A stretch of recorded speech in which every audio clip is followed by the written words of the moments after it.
Sekarang, orang yang kerja di startup lagi di PHK. 15.000 karyawan startup kena PHK di bulan ini doang.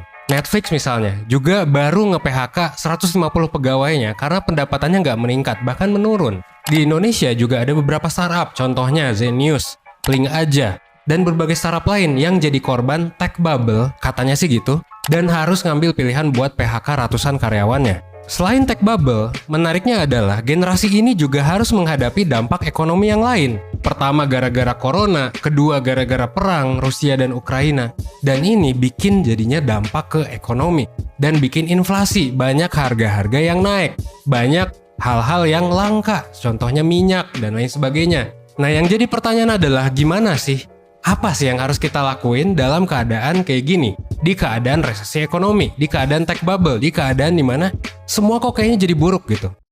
Ngomong-ngomong tentang zaman sekarang gitu ya, ngomong-ngomong tentang ekonomi, kita bisa bilang bahwa uang itu penting ya untuk survive di kehidupan modern. Kenapa? Karena ya sekarang mau apa-apa tuh pakai duit. Ketika lo gak punya duit, mungkin lo bakal kesulitan buat memenuhi kebutuhan utama. Nah sekarang yang jadi pertanyaan adalah, sekarang kan masalah semua orang adalah tentang ekonomi. Gimana nih cara dapat duit? Gimana cara mempertahankan duit? Gimana biar gak boncos? Well, jawaban simpelnya adalah kerja kan.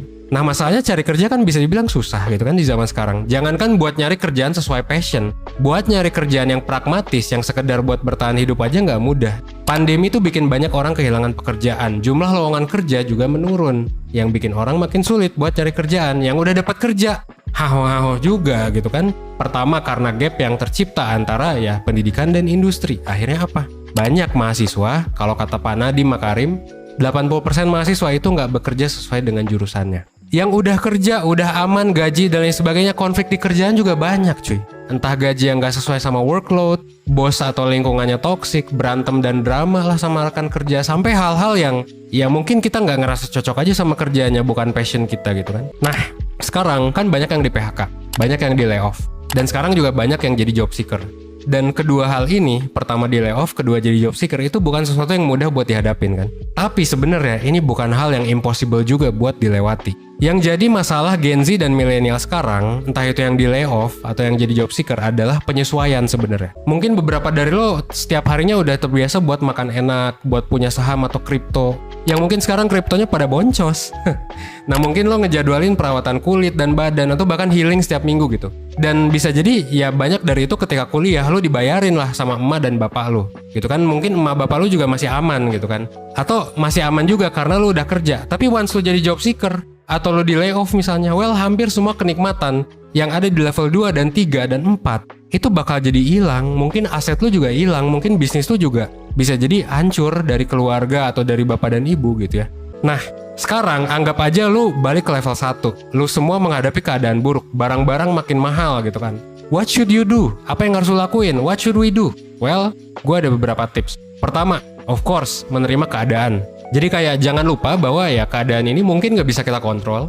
Mungkin bisa kita kontrol diri kita juga. Tapi daripada kita nyalah-nyalahin, ya semua orang memang butuh ngeluh.